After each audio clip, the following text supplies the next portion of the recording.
Olá, irmãos, nós estamos aqui para a segunda palestra da Conferência Missionária, 15ª Conferência Missionária em Cambuí, sob a liderança, a igreja que está sob a liderança do pastor Wagner Ferreira. Nós estamos falando sobre o tema A Igreja e Missões, uma parceria poderosa. E ontem nós apresentamos já a primeira palestra. As palestras da conferência estavam designadas para serem apresentadas pessoalmente na própria igreja nos dias 2 e 3 de maio deste ano, 2020. Mas por causa dos problemas ligados aí à saúde pública, nós estamos fazendo a conferência por meio de palestras gravadas. E os irmãos então poderão ouvir aí, assistir as palestras normalmente em suas casas.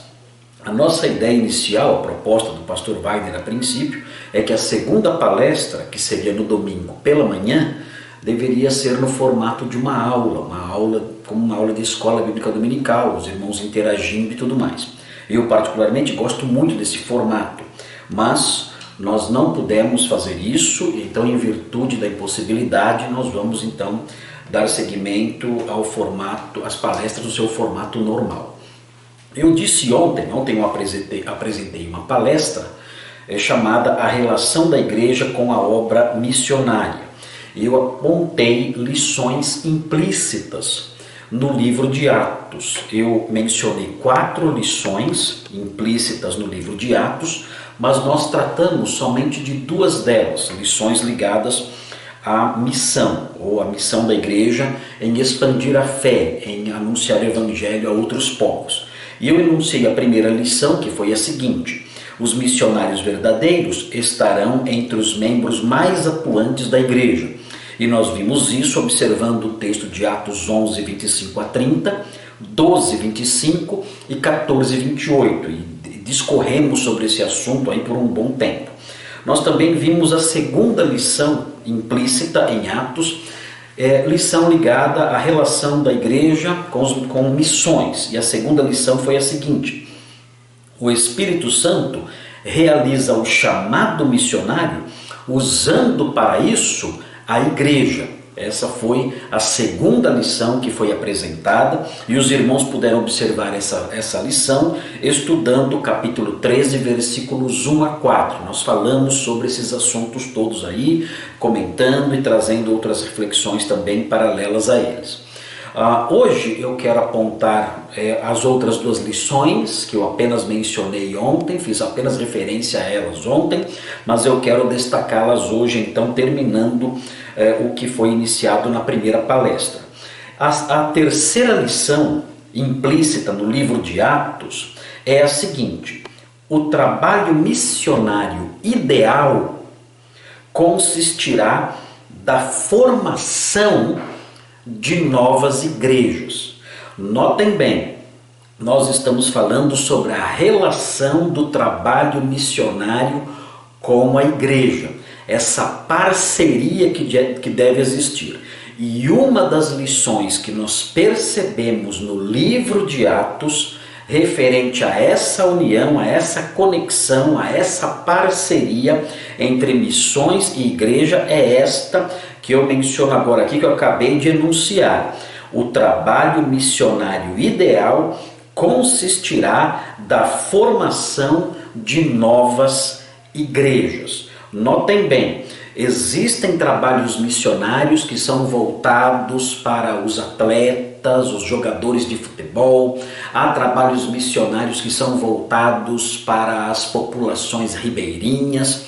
Há trabalhos missionários que são voltados para as pessoas que vivem em comunidades bem pobres. Há trabalhos missionários que são voltados para aí os sertanejos. Enfim, existem trabalhos missionários que focalizam certos grupos específicos, certos grupos sociais específicos.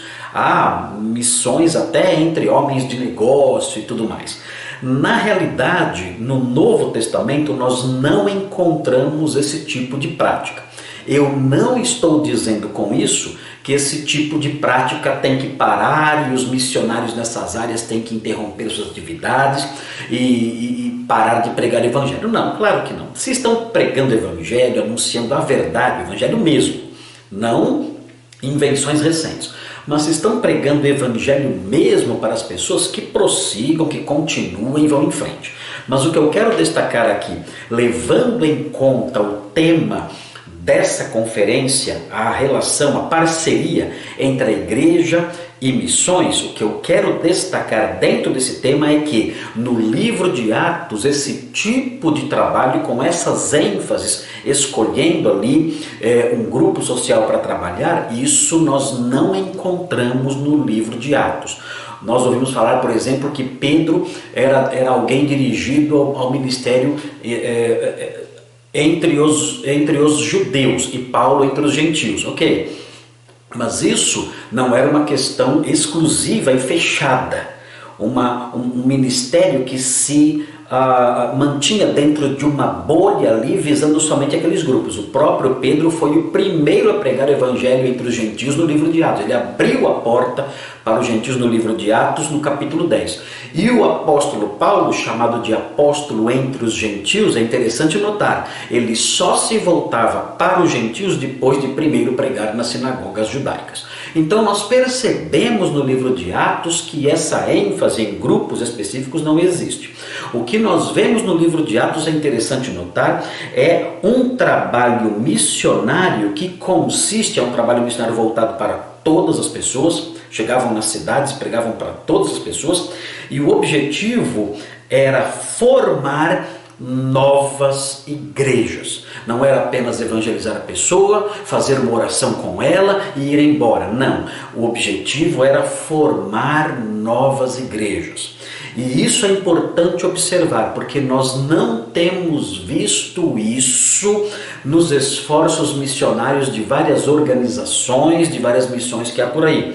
Parece que muitas atividades se resumem a jogar futebol com as crianças de uma comunidade pobre, e falar de Jesus para elas e continuar jogando futebol ali com as crianças pobres, ou então consiste de falar de Jesus e ficar dando alimentos ali para as pessoas e tudo mais, e aquilo se perpetua, sempre evangelizando, cantando algumas músicas ali, dando alguns folhetos e dando sopão para os pobres, e não há formação de uma igreja local. Quando nós falamos aqui de formar novas igrejas, eu estou falando de comunidades locais, com líderes ali estabelecidos. Igrejas formadas com membros ali conectados a elas, com uma definição de fé, dizendo, olha, nós cremos, isso aqui é uma identidade doutrinária específica, como nós vimos que acontecia no Novo Testamento, ali um padrão de fé bem estabelecido, uma liderança formada com pastores ou bispos, como eram chamados, os termos eram intercambiáveis, pastores ou bispos e diáconos também ali, algumas normas de funcionamento referentes a pessoas carentes da igreja, como ajudar os carentes ali, havendo determinações básicas para o funcionamento, medidas disciplinares bíblicas muito bem delineadas com base ali nas escrituras, nos ensinos dos apóstolos, medidas de admissão e medidas até de expulsão de membros.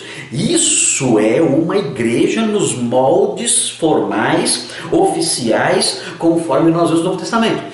E os missionários, o trabalho missionário ideal consistirá da formação disso, não de grupinhos informais, que jogam bola, fazem um churrasco, brincam, conversam, tudo isso aí é bom, mas não pode parar nisso. É necessária a formação de novas igrejas. O missionário que é ali escolhido entre os membros mais atuantes da igreja, o missionário que é vocacionado pela ação de Deus na igreja, como vimos ontem, como vimos na palestra anterior, esse missionário tem que ter um alvo, e o seu alvo é estabelecer uma nova igreja local ali no campo em que ele atua como ministro do Evangelho. Veja o que diz o texto de Atos, vamos olhar aqui o texto de Atos no capítulo 14. Note bem, Capítulo 14 de Atos, versículos 21 a 23. Nós temos aqui o indício dessa lição, que fala assim: e tendo anunciado o evangelho naquela cidade e feito muitos discípulos, voltaram para Listra e Icônio e Antioquia. Isso aqui é a primeira viagem missionária, os apóstolos fazendo ali um retorno para as cidades que eles haviam evangelizado e criado ali grupos de cristãos pela sua pregação. Eles aqui voltaram para a região da Galácia. Essas igrejas, Icônio e Listra, ficavam na Galácia. Antioquia aqui não é Antioquia da Síria, é Antioquia da Pisídia. Essa cidade era uma cidade que ficava fronteiriça, era uma cidade fronteiriça entre a Galácia, a província da Galácia, e a Pisídia, por isso aqui muito próxima da Galácia. Eles voltaram para lá e o texto diz: fortalecendo a alma dos discípulos, exortando-os a permanecer firmes na fé e mostrando que através de muitas tribulações nos importa entrar no reino de Deus. Versículo 23. E promovendo-lhes em cada igreja, notem, eles formaram igreja, esse grupo de discípulos ali. E o texto prossegue: promovendo-lhes em cada igreja a eleição de presbíteros. Presbítero é uma outra palavra para pastor. O pastor no Novo Testamento é chamado de ancião, aqui no caso presbítero significa ancião. O pastor é chamado de bispo, episcopos, porque ele é um supervisor, e a palavra episcopo significa supervisor, e ele é chamado de pastor ou pastor mestre. São títulos que o Novo Testamento usava de modo intercambial para se referir a esse mesmo cargo. Hoje em dia há uma diferença aí nas denominações entre pastor, presbítero, bispo, mas o que eu quero destacar é que no Novo Testamento essas distinções não existiam. Isso ocorreu depois. E aqui o que nós vemos são os apóstolos, os missionários, Paulo e Barnabé, chegando nessas igrejas que ainda desfrutavam ali ou experimentavam ali certo grau de informalidade, chegando nessas igrejas, comunidades de discípulos ali, nesses locais, nessas cidades, e eles então estabeleceram ali, por meio da eleição, eles estabeleceram presbíteros, líderes em cada uma daquelas igrejas. E o texto fala: depois de orar com jejuns, os encomendaram ao Senhor em quem haviam crido. Ou seja, eles oraram por eles, os encomendaram ao Senhor ali, que é a linguagem usada aqui, ou seja, oraram pela consagração e dedicação daqueles homens na súplica de que eles estivessem debaixo do poder e da proteção do Senhor, fazendo realmente seu serviço, e aí então se despediram e foram embora. Então notem qual foi o que coroou, isso aqui é o finalzinho da viagem. Notem o que foi que coroou o trabalho missionário desses enviados aí da igreja de Antioquia da Síria. Qual foi o cume, o ápice, o término, a conclusão desse trabalho? Muito simples: eles formaram ali, naquelas cidades, igrejas, e igrejas com uma liderança escolhida ali, homens consagrados.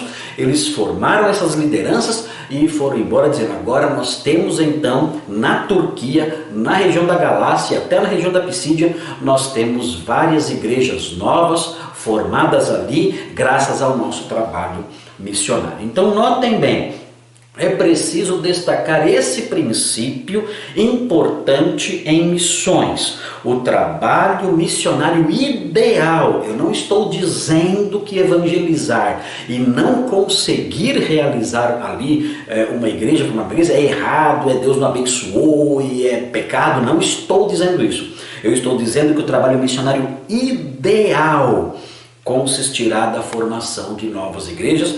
Os missionários devem ter esse alvo supremo em sua mente: iniciar, formar uma igreja com liderança e dentro de todos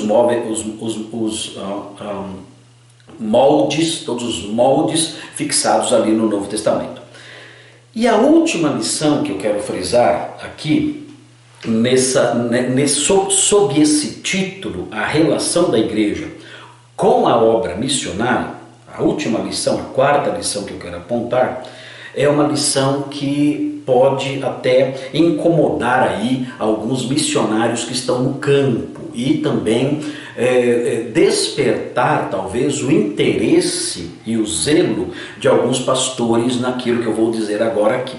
E a quarta lição é a seguinte: a prestação de contas do trabalho missionário deverá ser feita à igreja. Nesse ponto aqui, nós percebemos a falha de muitos missionários. Eu já disse que acontece muitas vezes de pessoas irem para o campo missionário sem terem envolvimento nenhum com a igreja. Eu mencionei isso quando tratei da primeira lição.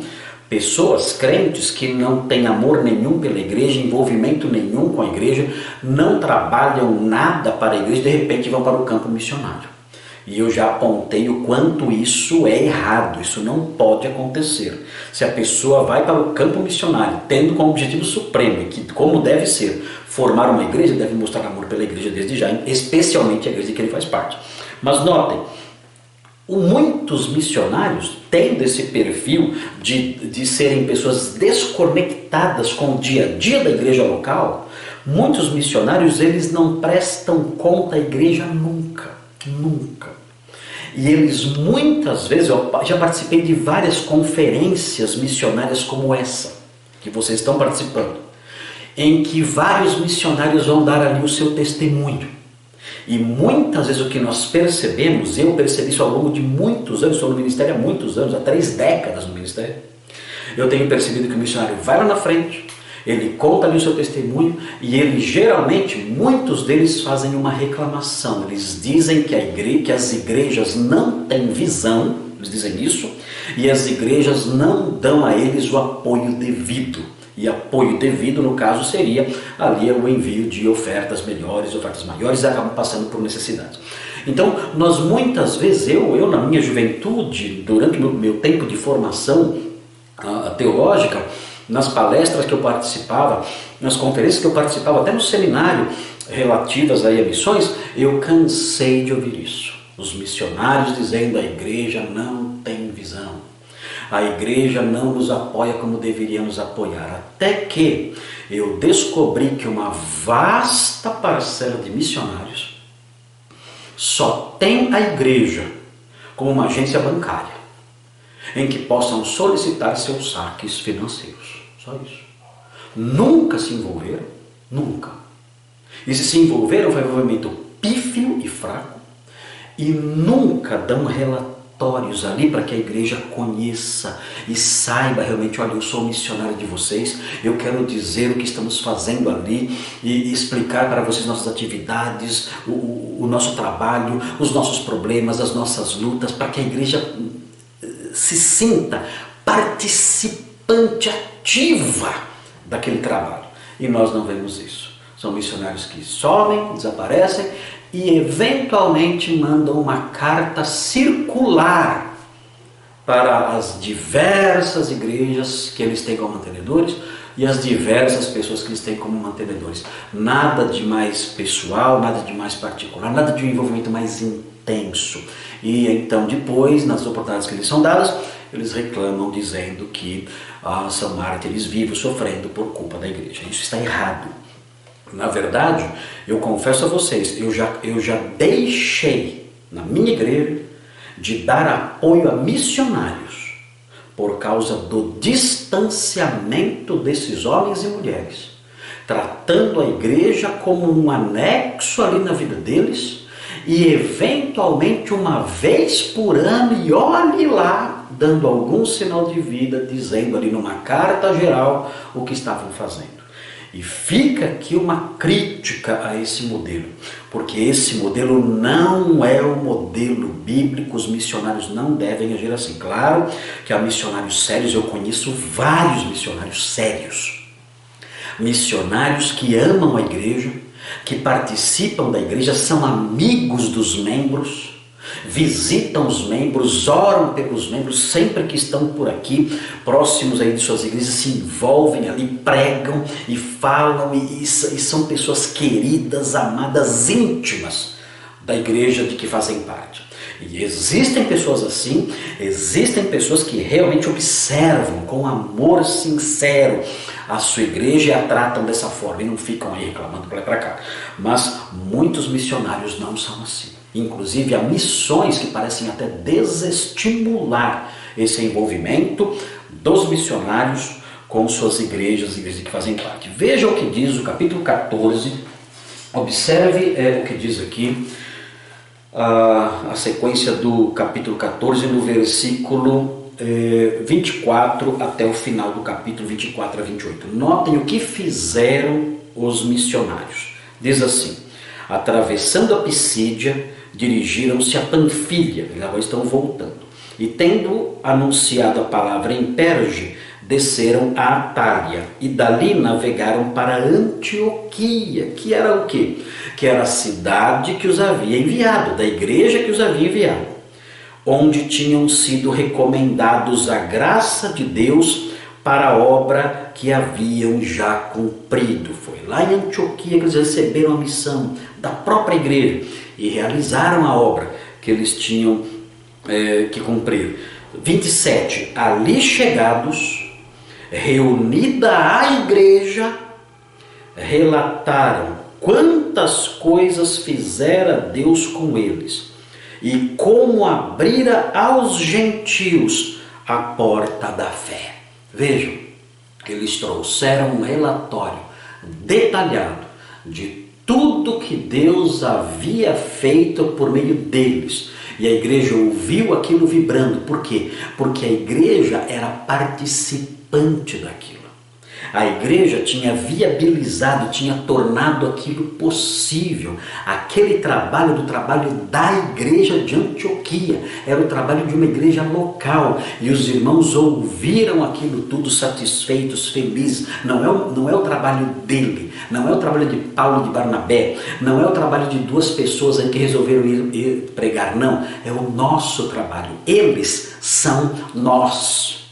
Eles são a igreja, parte da igreja, e realizaram esse trabalho. Agora estão dizendo aqui o que nós fizemos, o que Deus fez por meio de nós no envio desses homens. E o texto prossegue: e permaneceram não pouco tempo com os discípulos, ou seja, eles chegaram ali, deram o seu relatório alegres e satisfeitos, e em seguida permaneceram ali na igreja, com os discípulos, por muito tempo ali. Então é muito importante observar essas lições presentes no livro de Atos, em especial esses eventos ligados à primeira viagem missionária. Nós temos que resgatar essas 4 lições. Nós temos que fazer valer essas 4 missões. Quais são as 4? Os missionários verdadeiros estarão entre os membros mais atuantes da igreja. Segunda, o Espírito Santo realiza o chamado missionário usando para isso a igreja. Terceira, o trabalho missionário ideal consistirá da formação de novas igrejas. Quarta, a prestação de contas do trabalho missionário deverá ser feita à igreja. Essas 4 lições devem ficar frisadas aí, devem encontrar um lugar especial no coração de todos os pastores, de todos os irmãos, e eu espero que em Cambuí acolha essas coisas e ajuste aí os seus funcionamentos conforme esses ensinos, para que o Senhor se agrade mais e mais da obra tão importante que os irmãos têm realizado nesse campo de expansão da fé. Muito bem, nós vamos dar sequência então agora, tendo terminado essas 4 lições que foram apontadas aqui, as lições implícitas no livro de Atos. Eu gostaria hoje também de tratar sobre um outro texto ligado a missões. E esse texto está em 3 João, na terceira epístola de João, que é talvez a menor carta de todo o Novo Testamento e que nem sempre é lida, nem sempre é estudada. É uma carta pequena, mas mesmo sendo pequenininha, ela não é muito popular, ela não é muito familiar aos irmãos por aí afora. E eu quero olhar para essa carta apontando o papel dos missionários em sua ligação com a igreja. Qual é o papel dos missionários em sua ligação com a igreja? É claro, como eu vou me basear em 3 João, é claro que eu não vou expor, não dá para expor todos os itens referentes ao papel dos missionários em sua ligação com a igreja, claro. Não tem como, mas eu vou me ater àquilo que 3 João deixa transparecer. 3 João deixa transparecer alguns itens ligados ao papel dos missionários em sua ligação com a igreja. Muito bem, mas antes de entrar nisso, antes de entrar em 3 João, e eu espero que o tempo nos ajude nisso aqui, porque esses temas são vastos e o nosso tempo nem sempre ajuda. Eu quero, antes de entrar diretamente nesse tema 3 João, eu quero lembrar algo aos irmãos aí. Como nós não estamos tendo oportunidade dos irmãos dirigirem perguntas a mim no final das palestras, não temos tido a oportunidade de interagir numa aula de EBD, eu quero fazer pelo menos uma ressalva aqui, e vou fazer outras aí ao longo das apresentações, que talvez surja, para responder perguntas que talvez surjam na mente dos irmãos.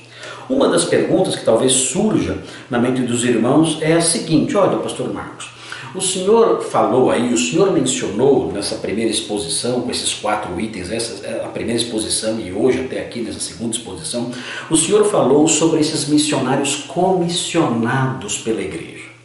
Ali existe um chamado, o Espírito Santo chama, a igreja reunida, os homens escolhidos são homens envolvidos com a igreja, eles vão lá e fundam novas comunidades, voltam, prestam relatórios e tudo mais. Esses são os missionários comissionados pela igreja. No livro de Atos não existe um outro tipo de missionário, alguém mais informal, que não é necessariamente comissionado pela igreja? Sim, é claro que existe. Note bem. Entenda bem qual é a dinâmica do livro de Atos. A dinâmica do livro de Atos, eu tenho dito isso à minha igreja nas escolas dominicais que eu tenho ensinado. A dinâmica do livro de Atos se processa, se desenvolve a partir daquela ordem de Jesus, ela se estrutura. O livro de Atos é estruturado a partir de um esboço que o próprio Senhor Jesus, por assim dizer, enuncia. Ele diz o seguinte: olha, vocês serão minhas testemunhas, recebereis poder ao descer sobre vós o Espírito Santo e sereis minhas testemunhas em Jerusalém, em toda a Judéia e Samaria e até os confins da terra.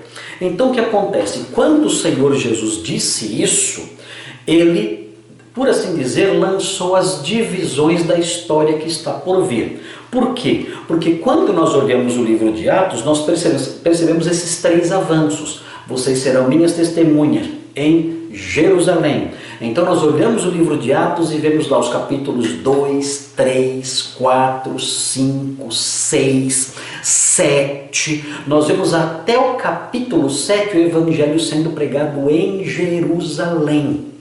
E é interessante notar isso. É a primeira etapa que Jesus enunciou naquele versículo: ser-me-eis testemunhas em Jerusalém. Depois, quando nós chegamos no capítulo 8, 9, 10, 11, 12, nós percebemos o evangelho se expandindo para uma segunda etapa, que envolve Judéia e Samaria. Nós vemos então o evangelho saindo de Jerusalém a partir de Atos 8 e se expandindo até Atos 12 para outras regiões ali da Judéia. A Judéia, no caso, a Palestina como um todo. E depois, quando nós chegamos no capítulo 13, aí nós entramos no terceiro item da divisão que Jesus apresenta. Ser-me-eis minhas testemunhas em Jerusalém, capítulos 1 a 7, Judéia e Samaria, capítulos 8 a 12, e até até os confins da terra. É aí que começa a primeira viagem missionária, a segunda, a terceira, e Paulo vai pregando e os seus auxiliares com ele. Aí vai do capítulo 13 até o capítulo 28, o evangelho sendo anunciado em todo o mundo da época, chegando até Roma, e depois o capítulo 29 de Atos nunca foi escrito, mas nós sabemos que ele continua a se expandir e nunca mais parou, e chegou até o Brasil, chegou até em Cambuí, né? E a coisa foi indo embora e nunca mais parou. Muito bem, então quando eu falei sobre missionários comissionados, isso acontece na terceira etapa dessa expansão. A partir do capítulo 13 nós vemos isso, os confins da terra sendo alcançados por missionários comissionados.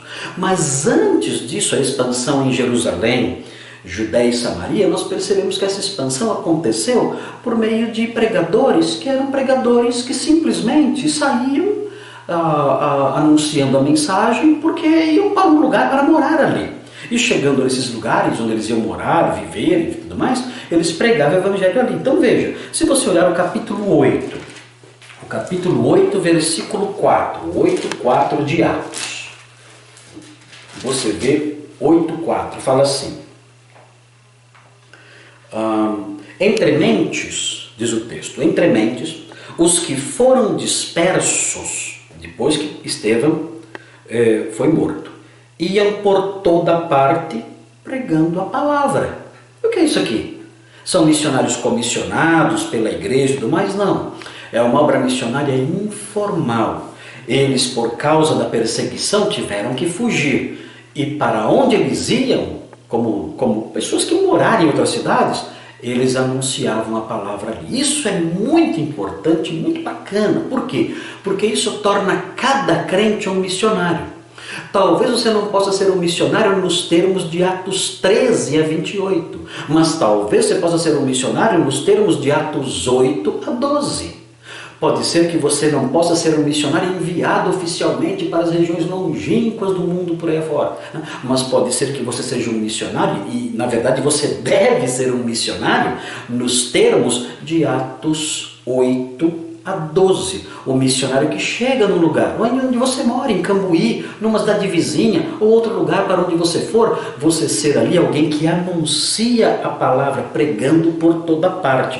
No capítulo 11, ainda antes do envio dos missionários comissionados, no capítulo 11 nós chegamos no versículo 19, e fala assim, 11:19, antes ainda do envio de missionários oficiais, diz assim: então os que foram dispersos, 11:19, por causa da tribulação que sobreveio a Estevão, se espalharam até a Fenícia. Eram refugiados, os santos refugiados, fugindo da perseguição, foram até a Fenícia ao norte, a Chipre. Foram para Chipre, uma ilha do Mediterrâneo ali vizinha. Foram a Antioquia da Síria. Foram até lá. Não anunciando a ninguém a palavra, senão somente aos judeus. Agora veja o versículo 20. Alguns deles, porém, que eram de Chipre e de Cirene, e que foram até Antioquia, falavam também aos gregos, anunciando-lhes o evangelho do Senhor Jesus. A mão do Senhor estava com eles, e muitos, crendo, se converteram ao Senhor. Olha só como é possível existir, sim, um missionário não comissionado. Quem é? É você.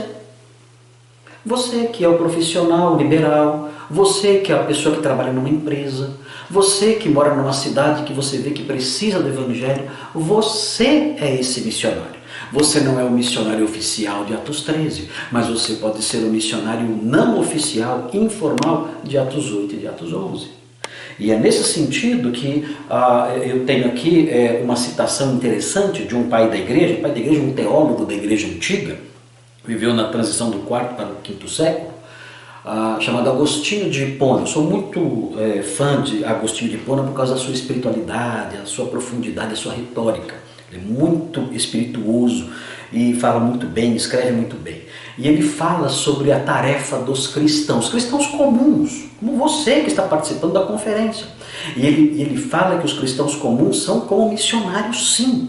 são anunciadores da verdade. Ele fala o seguinte, eu vou fazer aqui a leitura das Confissões, é um dos livros principais de Agostinho, as Confissões, capítulo 13, ele diz o seguinte, ele fala assim, vós, porém, povo eleito, fraqueza do mundo, que deixastes tudo para seguir ao Senhor, acompanhai-o e confundi as criaturas fortes.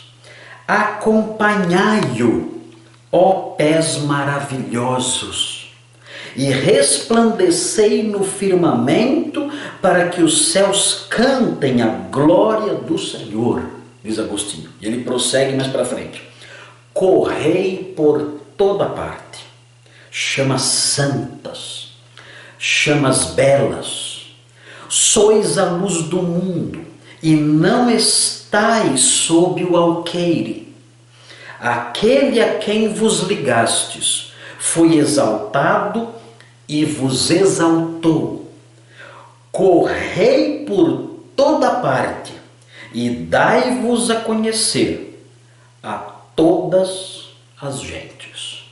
Veja que citação lindíssima de Agostinho, lembrando aqui que cada crente é uma chama santa, uma chama bela, que foi acesa pelo próprio Senhor e que deve brilhar e correr, uma chama viva, deve correr, se espalhar por toda parte, anunciando a verdade a todos os povos. Muito bem. Uma outra questão que pode ter surgido aí na sua mente ao longo da primeira palestra, até porque na introdução eu falei sobre o avanço missionário no século XIX. Nessa época houve o surgimento das grandes sociedades missionárias, os grandes nomes missionários, mencionei William Carey, Adoniran Judson, Hudson Taylor e vários outros aí que os irmãos conhecem, David Livingstone, todos eles aí envolvidos em missões, fizeram aí o seu trabalho e marcaram a história de missões, são nomes que entraram para a tradição da história eclesiástica como grandes nomes que viajaram para a África, a China, a Índia, ilhas do Pacífico, América Latina, levando sempre o evangelho aos povos não alcançados. E alguém pode pensar o seguinte, existe infelizmente esse pensamento no evangélico, talvez você tenha pensado isso, talvez você pense isso até agora e talvez ali, enquanto eu falava isso, pode ser que isso tenha reforçado um pouco a sua ideia acerca disso. Muitos pensam o seguinte, olha, o evangelho ele foi pregado no primeiro século ali pelos apóstolos, depois que os apóstolos morreram, o Espírito Santo dormiu. E não teve mais missões, não teve mais pregação do evangelho, não teve mais nada de bom. Aí houve um adormecimento, uma seca, a chuva do Espírito Santo, o orvalho do Espírito Santo não desceu mais. E a igreja então se afastou e se meteu aí em bobagens e mentiras, surgiram aí as diversas superstições romanistas, e a igreja morta, e nunca mais se levantou, e só se levantou um pouquinho, talvez na época da Reforma, e depois no século XIX houve esse grande despertar, aí parece que o Espírito Santo acordou. O Espírito Santo acordou e agora ele vai realizar aí a sua obra maravilhosa. Os mormons, eles que alegam que como o mormonismo surgiu, nesse tempo eles alegam que o Espírito Santo esteve praticamente morto durante 19 séculos e só surgiu quando surgiu a seita deles. Os pentecostais também têm essa noção, é assustador isso no meio evangélico, no pentecostalismo. Eles acreditam que houve lá a chuva do Espírito Santo, né, as primeiras chuvas lá no século I, depois parou de chover. O Espírito Santo não abençoou mais, sumiu. E isso retomou as novas chuvas, as últimas chuvas, as chuvas tardias, como eles dizem, né? Essas aconteceram só quando surgiu o movimento pentecostal no século XIX. Então pensam isso. Não, nem todos os pentecostais pensam assim, mas esse é um pensamento bastante dominante. no meio pentecostal. E acreditam isso, que o Espírito Santo só acordou e despertou e começou a trabalhar depois que surgiu o movimento pentecostal. Queridos, tudo isso é errado.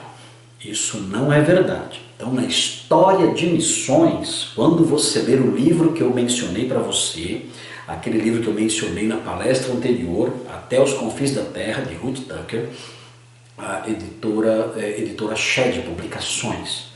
Quando você ler esse livro, você verá que existiu sim um esforço missionário em todas as épocas. E o Espírito Santo transformou e salvou pessoas ao longo de todas as épocas.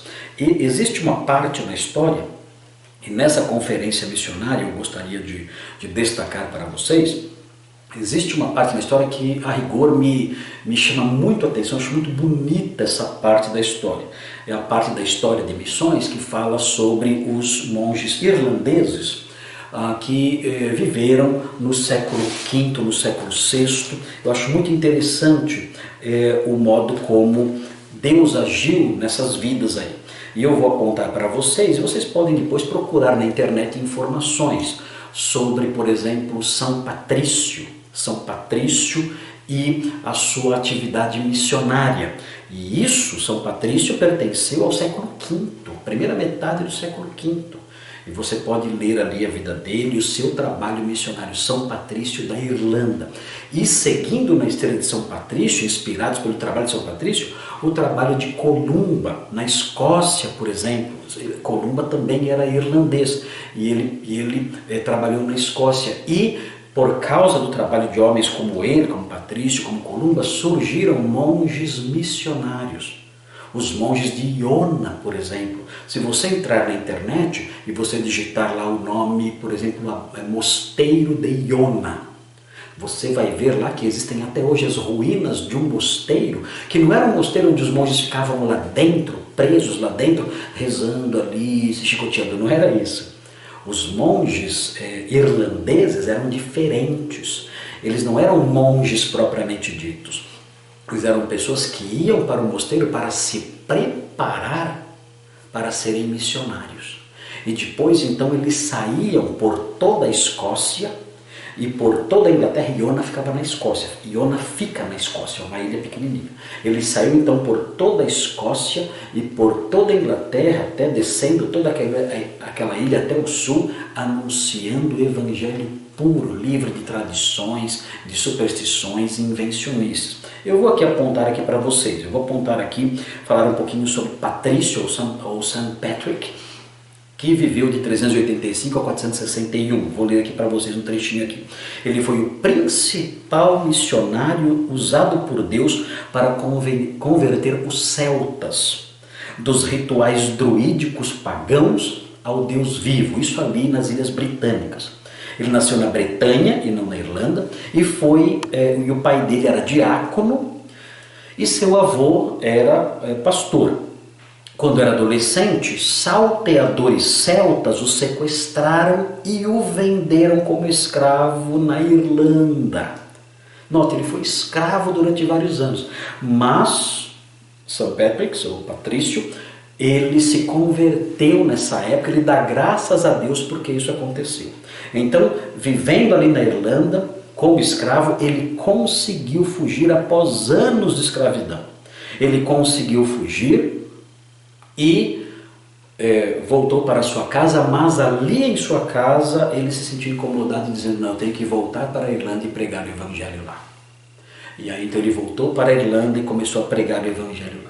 E ele inspirou uma geração de líderes como Columba e columbanos que edificaram centros de treinamento missionário. Gente, eu estou falando aqui de século V, século VI. Notem, é muito antigo isso. Trabalhos missionários, centros missionários, organizações missionárias surgindo pelo trabalho de homens como esses. Columba, aqui eu quero destacar, um irlandês também, que seguiu aí na linha de Patrício, porque o trabalho de Patrício se espalhou por meio da fundação de igrejas, comunidades cristãs, centros ali de devoção. Isso se espalhou por tudo naquela região das Ilhas Britânicas. E Columba foi um que formou lá, o que trabalhou lá na fundação do mosteiro de Iona. Isso, esse tipo de mosteiro era uma organização missionária, era uma sociedade missionária. Então não tivemos que esperar até o século XIX para surgirem isso, não. Nessa época já surgiram. E é interessante notar isso. O mosteiro de Iona, por exemplo, ele foi fundado em 563, muito antes do século XIX, século VI. E é interessante aqui, olha o que diz aqui. Os missionários celtas, esses que saíam desses mosteiros, como o mosteiro de Iona, no extremo norte das ilhas, eles tinham como característica a espontaneidade, a ausência de tradicionalismo e individualismo robusto.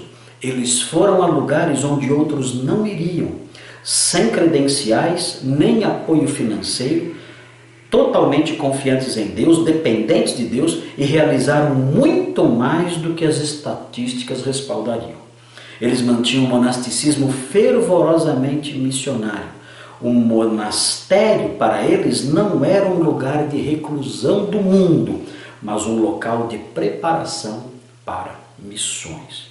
É interessante que existe um historiador chamado Thomas Cahill, e ele menciona esses monges, ele é secular, não é crente. Vejam o que ele diz. Aonde iam esses missionários irlandeses, levavam consigo seus livros, muitos ausentes da Europa há séculos.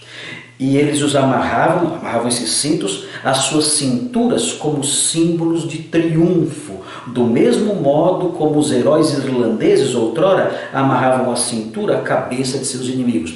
Porque os irlandeses, antes da evangelização da ilha, eles eram canibais e caçadores de cabeças.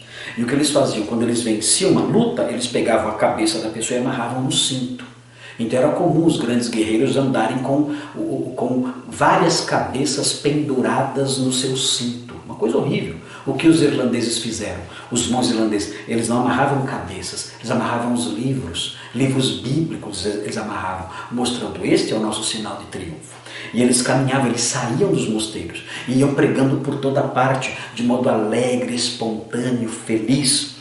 E aqui o Thomas Cahill continua dizendo: nas baías e vales de seu exílio, eles reestabeleceram a dedicação à literatura e sopravam nova vida à exausta cultura literária da Europa. E dessa forma, os monges irlandeses preservaram a civilização. Vejam que coisa fantástica! Nós nunca ouvimos falar desses monges. É raro.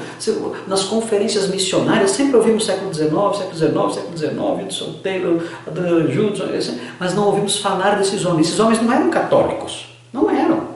O cristianismo deles não era romanizado. Não era. Eles nem tinham contato com a igreja católica. Isso aqui é século V, século VI. E eles então anunciavam a verdade como verdadeiros missionários. Aqui o texto fala assim: Patrick, São Patrício, e os monges irlandeses posteriores, eles desromanizaram o evangelho. Não era o evangelho já corrompido pelas invenções romanistas. Eles desromanizaram o evangelho, adaptando a forma e práticas às quais os celtas estavam familiarizados. Então eles ajustaram as suas roupas, algumas práticas à cultura dos celtas. Então tiveram acesso aos celtas, naquilo que poderia ser ajustado sem ferir os princípios bíblicos. Eles não conseguiram penetrar na cultura dos celtas e conseguiram então evangelizar toda a Inglaterra, toda a Escócia e toda a Irlanda. Então é errado você pensar que o Espírito Santo esteve adormecido e não trabalhou. Não, isso é um exemplo só que eu estou dando.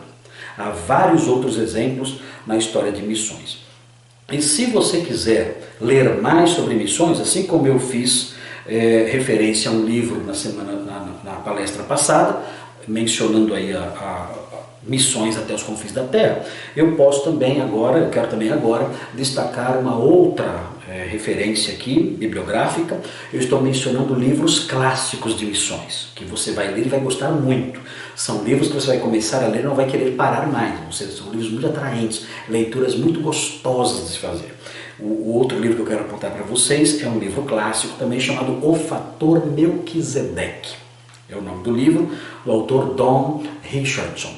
Você vai gostar muito desse livro, é um livro que trata do modo como Deus preparou as culturas em geral para receber o Evangelho. Você vai se emocionar com esse livro, você vai até chorar com esse livro, tão bonito que é. O Don Richardson tem uma tese, ele entende que Deus preparou cada povo, cada cultura ao longo dos séculos, ele preparou para que aquela cultura recebesse a pregação do Evangelho e ali os eleitos de Deus crescem na mensagem. Então leia esse livro, é da Edições Vida Nova, O Fator Melquisedeque. Muito bem, quanto tempo nós temos ainda? Não sei nem quanto tempo eu falei, quanto tempo eu já falei. Quase 1 hora já falei. Olha como o tempo passa depressa, né? A gente está aqui tentando prosseguir, mas assim que bater 1 hora eu interrompo e na próxima palestra eu sigo em frente. Note bem, o texto de 3 João. 3 João é o texto que eu quero destacar hoje aqui. 3 João vai nos ajudar a descobrir o papel dos missionários em sua relação com a igreja. Qual é o papel dos missionários em sua relação com a igreja? Há vários, mas nós vamos nos basear só em 3 João para detectar esses papéis. Importante, existe uma lição presente em 3 João que nos ajuda na seguinte pergunta. Talvez também essa pergunta tenha surgido aí na sua mente. Pastor, você disse na primeira palestra e reforçou também hoje, você disse que os missionários eles devem sair, eles devem ser tirados, devem ser encontrados, para falar melhor, devem ser encontrados entre os crentes mais atuantes daquela igreja, da igreja local que vai ali enviá-los e sustentá-los. Muito bem, mas existe a possibilidade da nossa igreja, da igreja local, a igreja de Cambuí, a igreja Batista Redenção, enfim, as igrejas em geral, existe a possibilidade de essas igrejas locais ajudarem missionários de outras igrejas, que não a deles. Existe base bíblica para isso? Porque muitas igrejas, elas não têm o seu missionário, o missionário da sua igreja. Então elas ajudam o missionário de outra igreja. Ajudam o missionário lá de uma missão ou de uma outra comunidade. E nós vemos, são pessoas sérias que estão pregando o Evangelho. Existe base bíblica para isso? Será que é só então a igreja vai se envolver com missões assim nesse nível de missionários comissionados? Só vai se envolver nesse nível de missões se tiver um missionário entre seus rolos de membros? Não tem outro jeito? É uma boa pergunta essa. O ideal, é claro, o ideal seria que a igreja local se envolvesse com o missionário da sua igreja. Isso seria fantástico. Imaginem só que maravilha, você tendo ali um jovem que se converteu ali na igreja, que chegou cedo ali na igreja e começou a crescer espiritualmente, e Deus plantou nele o desejo de ser missionário, e Deus trabalhou na igreja mostrando, olha, esse moço deve ser um missionário, e chamou aquele moço através da igreja, e todos ali estando conectados fortemente a essa pessoa, amando essa pessoa, conhecendo essa pessoa, sua família, a sua história, sua vida, seu caráter, seu perfil. Então a igreja investe nessa pessoa e envia essa pessoa, e ela vai e prega e começa a fundar igreja. Isso seria maravilhoso se fosse assim. Mas a Bíblia mostra que é possível sim uma igreja ajudar um missionário de fora. A Bíblia mostra isso. Talvez não seja, não sei, talvez não seja o ideal supremo, mas a Bíblia mostra que isso não é errado. Agora notem bem, não é errado, mas a igreja tem que ser muito cuidadosa para não ajudar pessoas que pregam outras coisas, que são relapsas, que são indiferentes à igreja, como eu mencionei. Pessoas que estão pregando um evangelho diferente, pessoas que estão promovendo crenças que há no meio evangélico, e que não são crenças corretas. Então a igreja tem que ser muito cuidadosa. Mas como é que nós encontramos base bíblica para isso? Bem, existe sim base bíblica. Essa base bíblica está em 3 João, que nós vamos estudar agora. Mas existe uma base bíblica adicional que eu vou citar para vocês agora, que está em 2 Coríntios 3. Note bem em 2 Coríntios 3. E aí você começa a formar uma estrutura mental para acolher a possibilidade de apoio da igreja local a missionários que não são necessariamente membros dessa mesma igreja local. Veja aí o que diz 2 Coríntios 3, versículos 1 e 2. Note aqui porque Paulo fala da existência de algo interessante aqui. Ele fala assim: começamos porventura outra vez a recomendar-nos a nós mesmos?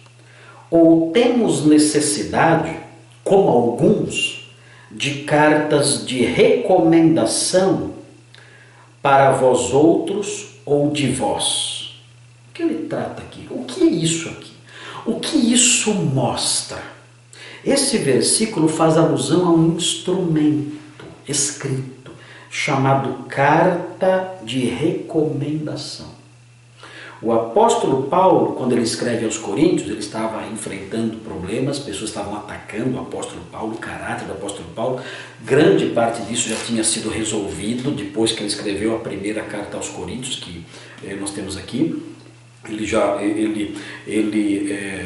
já tinha resolvido grande parte dos problemas, mas havia ainda alguns focos de incêndio na igreja. Ainda que a carta de 2 Coríntios seja uma carta que elogia o arrependimento deles, Paulo está mais feliz e tal, mas existem alguns focos de incêndio na igreja ainda. E ele fala: será que eu preciso chegar até vocês com cartas de recomendação, como alguns? O que significa isso? Que naqueles dias existiam missionários que chegavam nas igrejas e eram estranhos.